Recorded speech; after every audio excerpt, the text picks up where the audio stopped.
previously Kitui County was taking care and responsibility of paying the entire electricity because there was no framework which had been established. So that will be put in place. The other thing we have said, non-revenue water or water where a company does not get any revenue or income should be reduced. It has reduced a bit, but not to the extent we would like it to be reduced. We want it to come to about 30%. Now it's about 42%. It used to be 44%, but it has come down.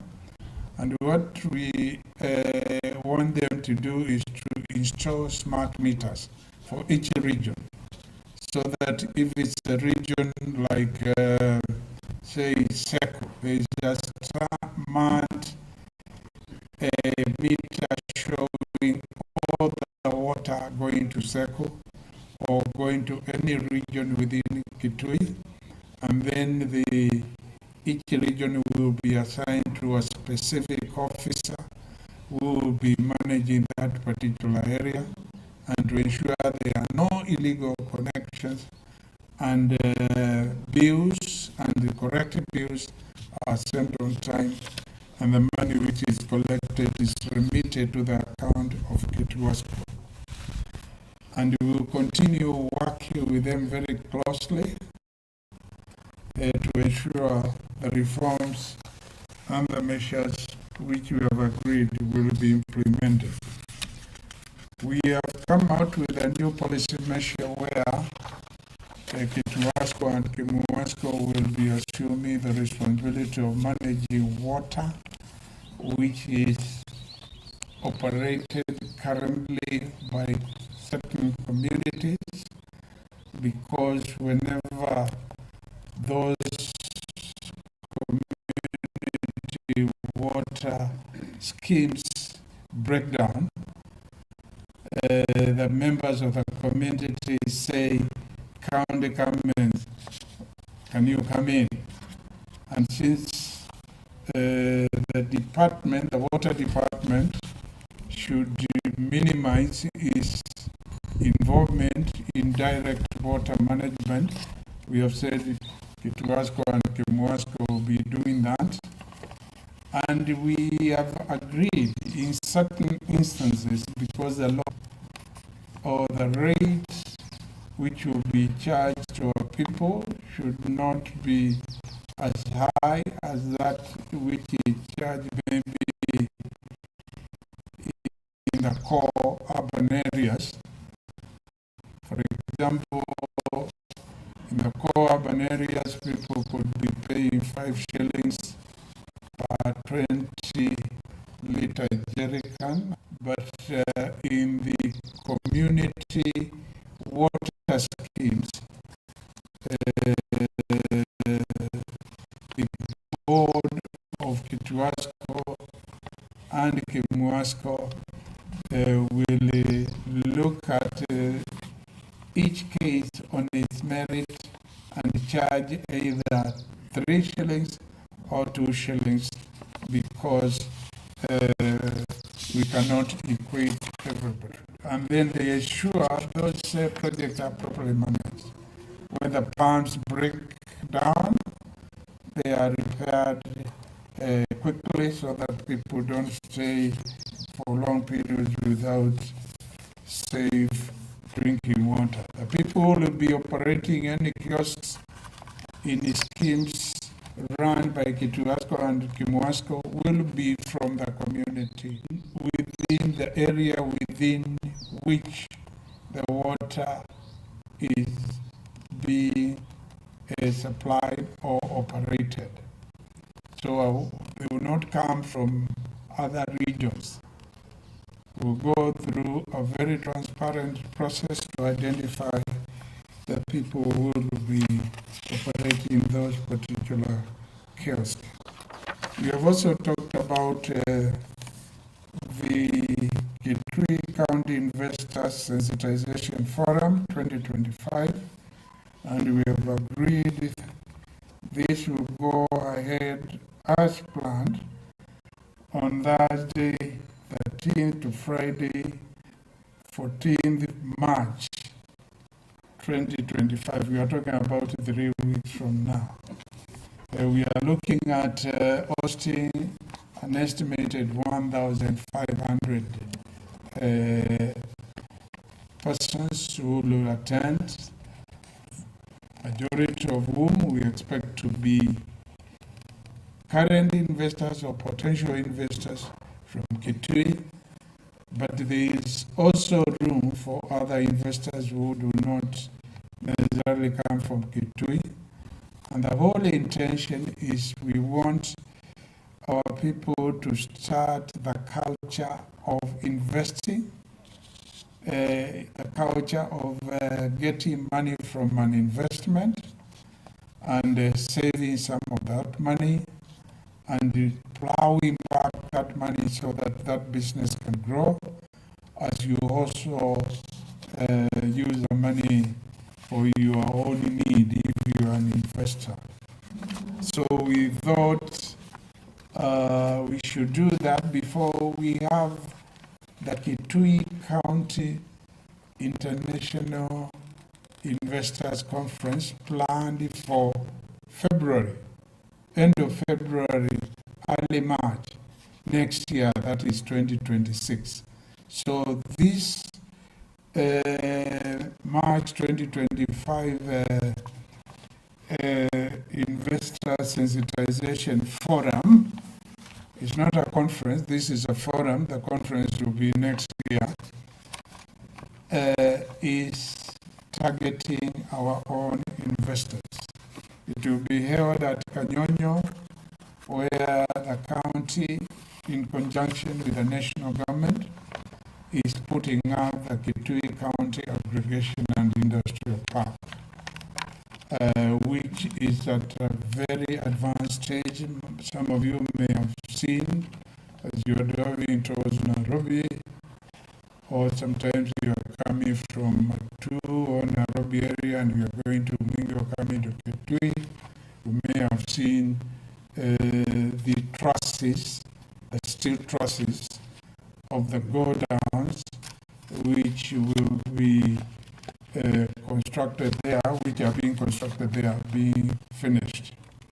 So that's where we will have this investors conference, and all arrangements are literally complete, and all amenities necessary to ensure when people come there are comfortable will be put in place, including eatery, including booths where people could display their things, including places reserved for emergency and ambulance services, including places where people can share ideas jointly in one venue. The next one was reviewing the progress towards the operationalization of the Kitui County Alcoholic Drinks Control Act 2024, which is supposed to come into effect sometime next month after the County Public Service Board recruits the sub-county alcoholic drinks committees. We will be having one committee in each of the 8 sub-counties or constituencies in the county, and the members of those committees are supposed to be recruited by the County Public Service Board. They have already advertised, and they have indicated in the next 12 days or so they will have completed the interviews and advise the county executive who are the successful people who can run the affairs of that committee. And one of their roles is to license, to recommend for licensing people who should operate alcoholic drinks outlets, that is bars and other places where alcohol is consumed. And as they do that, they must observe the current law, and that is not to have such facilities within 300 meters of learning institutions, unless there are very, very special circumstances to allow that, subject to certain things which, if you are allowed to do that, you must observe, because we know sometimes those facilities, the alcoholic drinks premises and so forth, they are used for even selling illicit brews, even selling drugs, where some of our children and even people are affected. We have noted from statistics which has been presented to us, currently only 38% of the total number of facilities are licensed.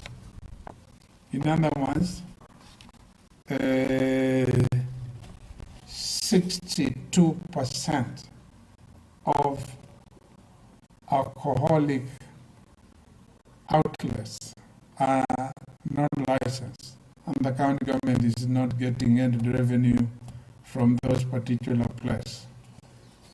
We have said this is totally unacceptable, but with the committees which will be in place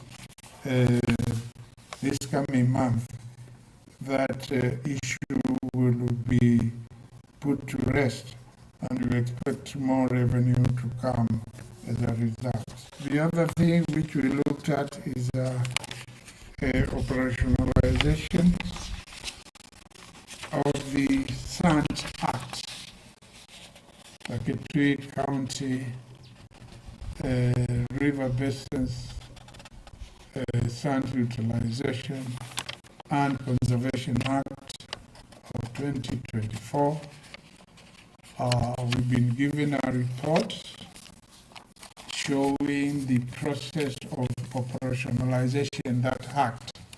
Now you are to start with each of the 5 basins, electing their representatives to go into an interim cooperative society for the sand basin. We have Z2 sand basin, which is Mingino. We have Nziu River Basin, it's Mingi Central. We have Yaktia River Basin, which is partly in Mingi Central and Mingi West. We have Tua River Basin, some in Kitui Central and Kitui East and Kitui South. And we have the Tiva, the biggest is the Tiva River Basin, which stretches along many wards, about 14 of them. So they started with, first of all, getting the members there to elect 3 people from each of the ward, and then they had elections and they elected representatives. Some of you members of the press, you participated, and we thank our people because they were very active in participating in those. And eventually they chose members who represent each of the river basin in what we call the county committee, which will be now looking at licenses, which will license applications from each of the river basin. I have appointed, because the law required me as governor to appoint the chairperson. I've appointed the chairperson. Is somebody known to you? Is Mr. Benjamin Mukulo. He participated in the Sand Task Force, which I appointed some time ago, and which was very instrumental in making of this particular law. And the law requires the Secretary to be the Director for Natural and Mineral Resources in the ministry responsible for mineral and natural resources where matters stand forth. And he has not been recruited, or she has not been recruited. The County Public Service Board, which is required to recruit the person as advertised, and in the next 80 days or so, we are likely to have them conclude that particular process. But we have agreed the minister can nominate somebody, an officer, either the chief officer or one of the directors or deputy directors or even assistant directors to be the secretaries of that particular committee in the interim period pending the reporting of the person who will be recruited. So all the structures are in place now. We know there's been some concern that sand ferry, which was a hazard, has still been going on, although it went down a bit, but it's been going on.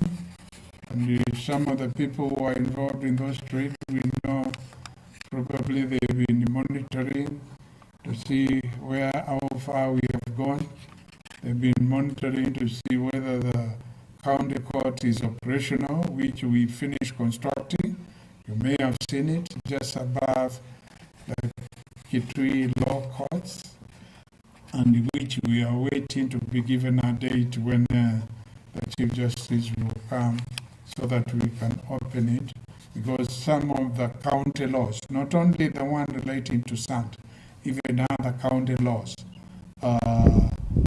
the matters arising therefrom will be decided and adjudicated at that county law courts, but operated by the judiciary, and the director of public prosecutions will also perform the same duty which they perform at the other courts, which are entirely or 100% under the judiciary. Then the other one which we looked at is the Kitui scorecard, the achievements we have achieved.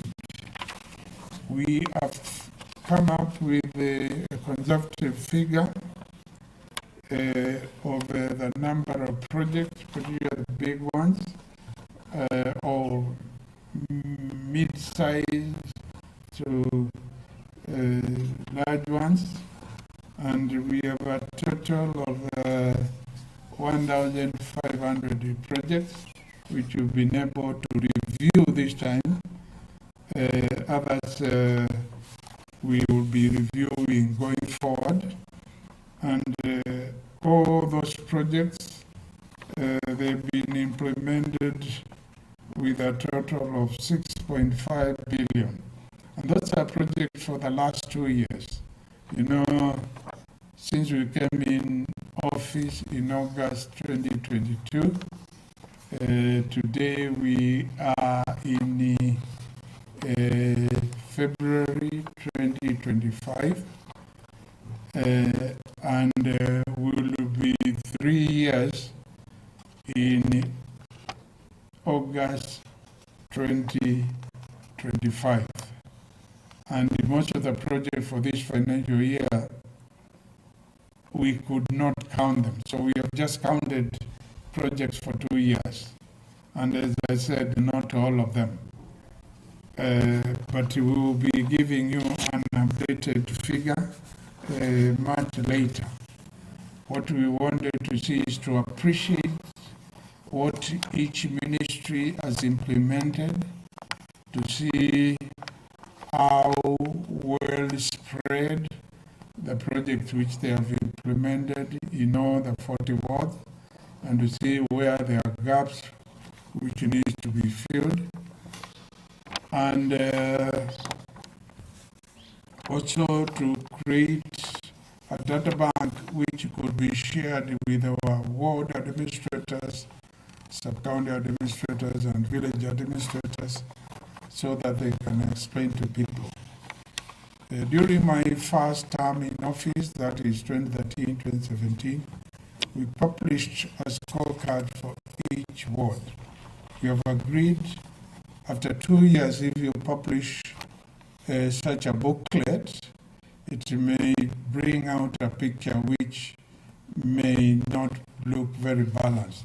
So we have said we will publish one after the 4th year. Even last time when I was in office, the one which we published per ward was during the 4th year.